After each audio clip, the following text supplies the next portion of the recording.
Super sorry, real quick, Teo from the future. I completely forgot to warn you, this video is loaded with spoilers, so if you do not want to see what happens at level 70, you haven't played it yet, stop the video right now, go do something else, come back to it later.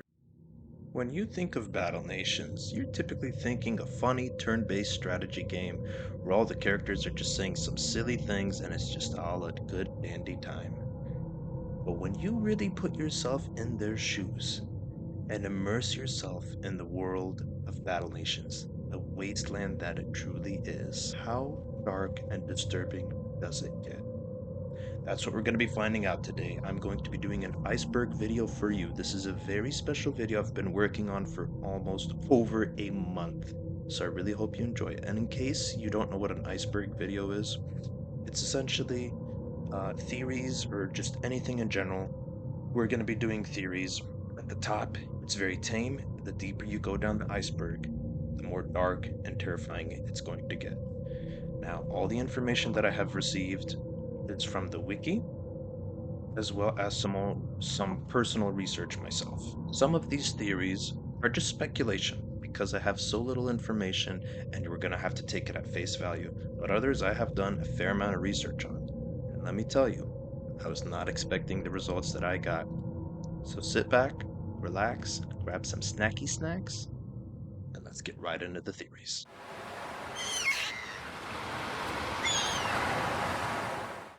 This is an easier one. If you've ever played Battle Nations, for even just the intro, you'd know Morgan is passionate for alcohol, to put it lightly. However, is this just his character trait to be funny, or something else? While the game has its funny side for sure, the moment you find yourself in Morgan's shoes, he's the second in command in a military fighting a war against many factions on many fronts. And while he tends to brush things off and say funny things even in the most dire of situations, I can't help but feel he's most certainly has shown a serious side as well, like when the Emperor got assassinated. While it's not a guarantee, he could be drinking so much just to stay sane in the face of many military threats. Is this how you should go about your issues? Definitely not. But this is just one of those theories that we're going to have to take at face value. What do you think? What are nanopods? This is the next theory that we're going to be covering. And while it's not the darkest, just remember we're still at the very top of the iceberg, the beginning of the list if you would. Now in terms of nanopods, the game only says one thing. In the event that you should accidentally swallow a nanopod, induce vomiting immediately and contact an executioner. This was a quote you'd see during the loading screen back when Z2 owned Battle Nations. And while it may not be a whole lot to go off of, it's actually more than enough for me. Let me explain. The need to induce vomiting immediately after ingesting something is most commonly associated with food poisoning, as your body ate a toxin and it's attempting to expel it. Now, food poisoning is not the answer here because food poisoning actually takes a bit of time to really kick in for your body to want to vomit. This is something that'll take with minutes for you to need to vomit. Or I'd assume so, because it's something extremely toxic, not meant to be eaten at all.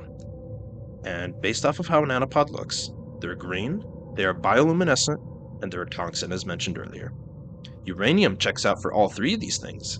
It can be green bioluminescent and cause vomiting within minutes, so it fits perfectly.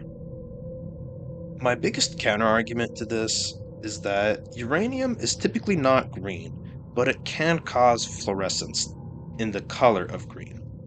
And also, nanopods are round, unlike uranium. Uranium is never found naturally round, but it can be rounded. Why do they do that? Your guess is as good as mine. What do you think nanopods are? I figured that it would just be cool to do a little bit of research and try and find out what the premium currency of our favorite game is.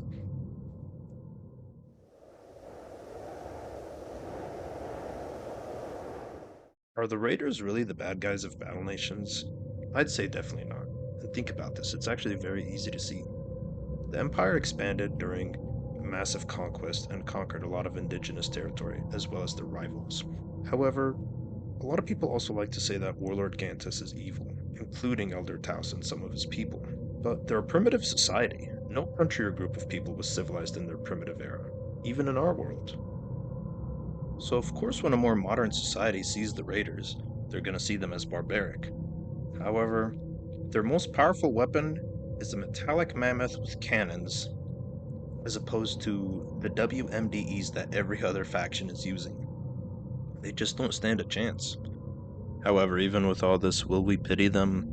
Definitely not. They're gonna get absolutely crushed, and we're just gonna move along. Good luck to you, Raiders. In a world that's crawling with horrors such as spider wasps, which are tank-sized insects, it's very easy to see why you wouldn't feel safe even inside of a mega tank. Yet the Empire still finds it reasonable to make riflemen of all things. Imagine being given Grandpa's old broken weapon and being told to go toe to toe with a nuclear missile. So, how did this come to be, and why does the Empire still think it's okay? Well, to do this, we're going to have to break it down with the Imperial history and the leaders that got it to where it is today. We're going to do this by looking at the conquest of Eteria. The Imperial nation existed for over 500 years, with significant expansion during the reign of Emperor Hendrik the Great. Now, this all started with Emperor Conrad, actually, who was one of the first leaders of the Empire who established sharpshooting M9s during the Border Wars. Emperor Hendrik the Great, as already mentioned, expanded the empire, nearly tripled in size, and Emperor Trajan managed to industrialize it greatly. Now I promise, the history lessons are over and we can get into the theory. But it was really important that I had to cover these points because they're very essential to this theory. Again, the empire is 500 years old. And so think about us. 500 years ago, we didn't have guns at all, probably. Maybe, but very, very primitive, let alone like sharpshooters and riflemen. So it's easy to see why the Empire had great success through Conrad's border wars and the continuation of Emperor Hendrik the Great's reign. They weren't up against crazy things, and I know this isn't complete, solid, concrete evidence, but look at what the armor shop says. Famous general once said, "Wars are won by men on the ground." Now, this is obviously something an old leader would say, because even in Trajan's reign, the empire continued to have success because they advanced, they made tanks and industrialized rather than staying in a more primitive era. And this is actually, I would argue, why the empire fell, because Emperor Hendrik II, he was an immature kid, he didn't know how to lead, he was just a kid, you can't really blame him, but he didn't care about keeping the empire staying at the top of the food chain and keep on advancing. So they fell. And that brings us full circle on this theory as to why the empire still justifies using basic riflemen against horrors beyond our imagination. And let's not forget that stupid mission where Morgan requires us to use archers.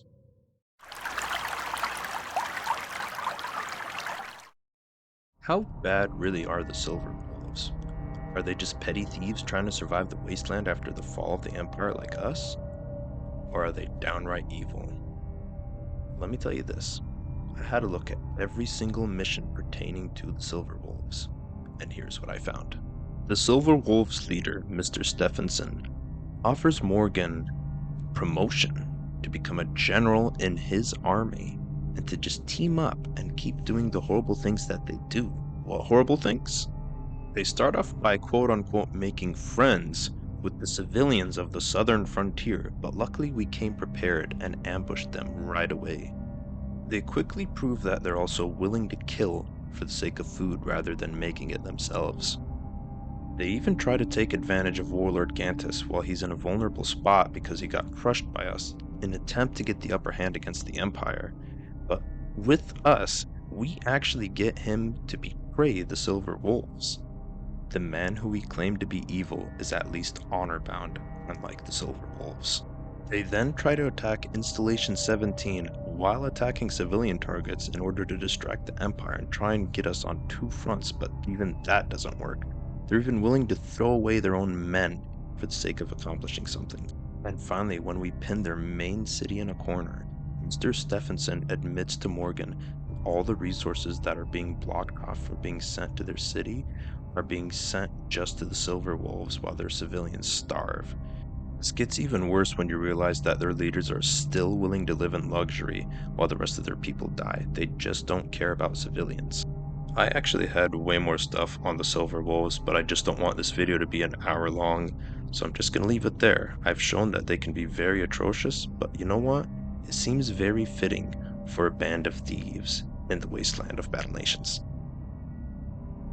This next theory is one that people love to speculate about, with good reason.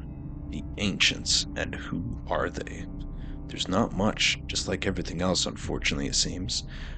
Ancients were people who possessed extremely advanced knowledge and technology and how to wield it, constructing buildings and deadly defenses that still remain operational half a millennium after the ancients themselves died out.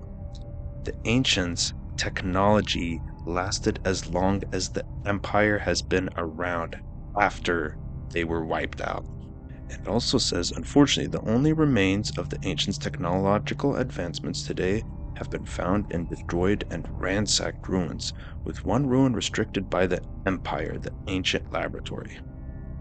Quote, the wrecked hulk of what was once an impressive research facility. Is it scarier now as a ghostly ruin, or when it was fully functional and spitting out giant mechanical monstrosities? It's hard to say. Now, ancient laboratory is actually restricted by the Empire and completely booby-trapped with all kinds of things, which I find very peculiar because wouldn't you want to know more about it rather than seal off their old technology? Now, here's what I believe is the most likely theory as to what wiped out the ancients. It was their own creations. Really think about it. What could destroy a civilization so advanced that we need literal tank killers to fight off a garbage machine? Maybe a massive series of natural disasters, but even then I highly doubt that, because even real world countries that we have now can outlast that. The next theory that I was thinking of is maybe a civil war. It's possible, but you gotta remember that the Empire in a way is dealing with this right now, and I mean, they're outlasting it and they've been around for over 500 years. And we have extremely destructive weapons, not at the same level as the ancients, but I mean, we're up there, so I still doubt it. Now, going back to the most plausible theory here, their tech survived even after the ancients were wiped out. Wouldn't it just make sense that their technology betrayed them and it's much more sentient than we think? It is extremely advanced and it takes literal armies to destroy the things that they have. And why would the Empire want to keep the laboratory sealed off rather than study it? It's almost like they're trying to hide something they're trying to keep it sealed that destroyed the ancients that could also destroy the Empire.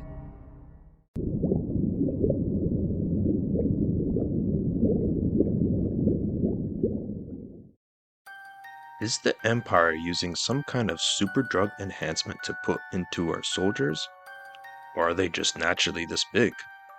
Look at the salamander. He's huge. Some of the units just look big in general like him. We're talking tank-sized humans. Another example, and my personal favorite unit of all time in Battle Nations, is the Deathmonger. This guy looks like a literal space marine from Warhammer 40k. And how can this be? Again, were they just born bigger? I mean, maybe, possibly, but I have a more plausible theory. Take a look at the Wimp. When he juices up, he becomes a similar size and possesses the strength just like the rest. So is the Empire using a superdrug that we're just constantly injecting into our units? I wouldn't be shocked if Floyd and Morgan were mass producing something bad behind the scenes, but who knows? Well, if putting super drugs into your soldiers isn't your thing, why not give them super guns instead? I just wanted to touch base on plasma weaponry real quick. This isn't so much of a theory as it is just acknowledging the horrifying reality of how powerful basic soldier can be. Now, in the real world, we don't have plasma weapons and we have nothing we can scale them to. However, I'm going to bring up Warhammer 40k again, because in that series they also have plasma weapons. Quote, plasma bolts fired by these weapons explode on impact and generate the destructive heat of a small sun. and the sheer amount of energy released by the impact of superheated plasma is often enough to completely vaporize the target. And this is coming from a fictional series that has ginormous, terrifying monsters. And in Battle Nations, this is just an everyday weapon.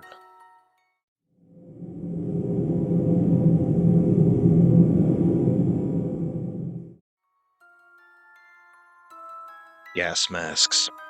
Almost every soldier in Battle Nations is wearing them, and I'm about to tell you exactly why. Battle Nations is no stranger to chemical warfare, which is extremely illegal in the real world.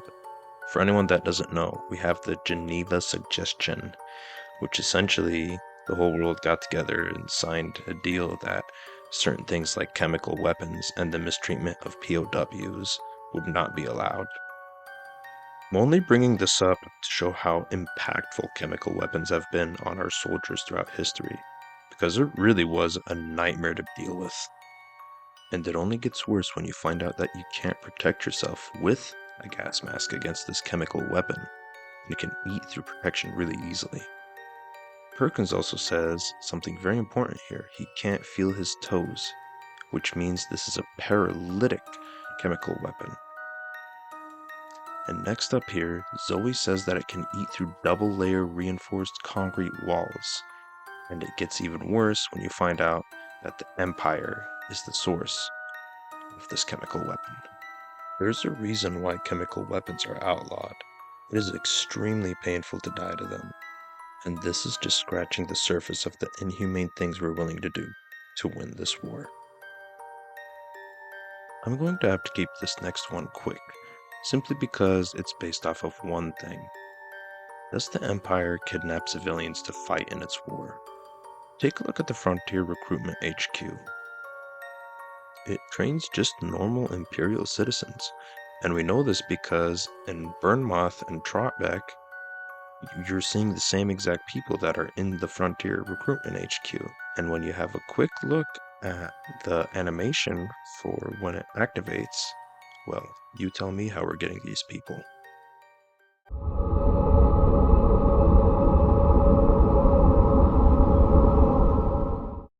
Imagine being wounded in battle fighting for the country you love, only for it to infect you without your consent with a horrible experiment.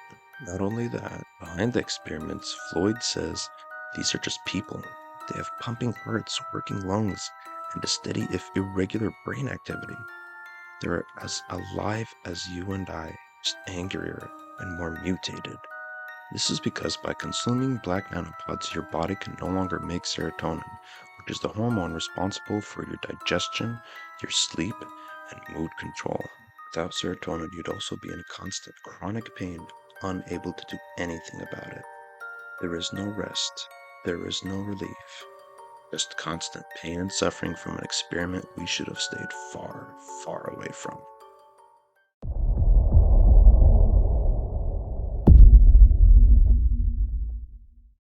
We've seen Floyd be very kind and charismatic at times, such as when he made an AC unit for the people suffering in a sweatshop factory, or tried to improve the hospital so it would actually cure people. And we've also seen him create absolute abominations, for the sake of science, of course. There's no doubt Floyd is an absolute genius, Einstein of our era. However, is he the puppet master behind everything, behind both sides of the war? As General Ash said on his dying breath, trust no one. Now let's back up real quick. The traitor is someone that's very close to Morgan, and Morgan himself can't be it. Perkins is just a soldier of the Empire. Ramsey has shown his willingness to die for the Empire. Zoe, she's a mother, there's no way she could be it. But Floyd? I'm just saying, the man who can tame a spider wasp queen and defeat armies by himself. It really wouldn't be far-fetched to say that Floyd is capable of pulling the strings on both sides of the war. I suppose only time will tell. And last but certainly not least, how big and bad will the weapons of Battle Nations get? I was looking at my favorite boss, the Goliath tank, and just seeing those 4 cannons open up and absolutely annihilate anything in their path. The future of Battle Nations has so many exciting things that we have to look forward to, but if there's one thing's for sure, I would not want to be a rifleman on that front line. Hey everyone that's still watching this, first of all, thank you for being here. I just want to say this took forever to make, and it probably won't happen again. Maybe, depends on your feedback, honestly. What do you think of these theories and discussions? I thought they were very interesting and I had a blast researching them. Battle Nations is definitely my favorite game, and I want to continue making content for it. I would really appreciate your feedback on what you thought of this video. I know it's very different from my usual comedic aspect of Battle Nations. I normally don't ask, but please subscribe, it would help me a lot, and I will see you in the future.